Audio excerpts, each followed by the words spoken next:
नमस्कार शेतकरी बांधवांनो, आपण पाहत आहात सत्याची शेती. शेतकऱ्यांची कर्जमाफी एका क्षणात दिलासा आणि दुसऱ्या क्षणी हिरमोड असा काहीसा खेळ मागील काही दिवसापासून सुरू आहे.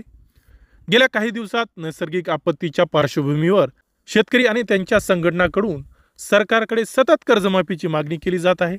मुख्यमंत्र्यांच्या माध्यमातून शेतकरी संघटनांना आश्वासन देखील दिलं गेलं आहे की 30 जून पूर्वीच आम्ही कर्जमाफी करू. यासाठी विशेष समिती गठीत करण्यात आली आणि त्यांचा GR निर्गमित सुद्धा केला. परंतु त्यानंतर काही वादग्रस्त वक्तव्य समोर आली. स्वतः वित्तमंत्री अजितदादा पवार यांनी काही विधानं केली, ज्यामुळे शेतकऱ्यांमध्ये पुन्हा एकदा प्रश्न निर्माण झाला की कर्जमाफी खरंच होणार का.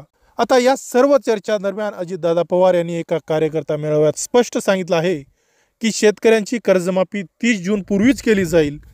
त्यामुळे अनेक दिवस चाललेला वाद आणि गोंधळ आता मिटणार असं वाटतंय.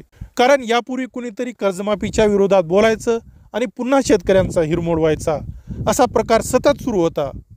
आता येणाऱ्या आर्थिक वर्षाचं बजेट मार्च महिन्यात मांडलं जाणार आहे. या बजेटमध्ये कर्जमाफीची विशेष तरतूद केली जाणार असल्याचं स्वतः वित्तमंत्री अजितदादा पवार यांनी सांगितलं आहे. एप्रिलच्या पहिल्या आठवड्यात समिती आपला अहवाल सादर करेल आणि त्या अहवालावर आधारित 30 जून पूर्वी कर्जमाफीची अंमलबजावणी केली जाणार आहे. पूर्वीच्या 6-6.5 लाख शेतकऱ्यांपैकी काही पात्र शेतकऱ्यांना कर्जमाफी देण्याचा कोर्टाचा निकाल आला आहे आणि त्यासाठी काही निधीही वितरित करण्यात आला आहे. सध्या आचारसंहिता लागू असल्यामुळे स्थानिक स्वराज्य संस्थांच्या निवडणुका संपल्यानंतर बजेटमध्ये अंतिम घोषणा अपेक्षित आहे.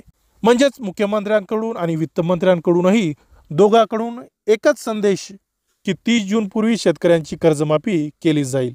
तोपर्यंत कर्ज वसुलीवर स्थगिती देण्यात आली आहे. शेतकरी बांधवांनी काळजी न करता सरकारच्या पुढील घोषणेकडे लक्ष ठेवावे.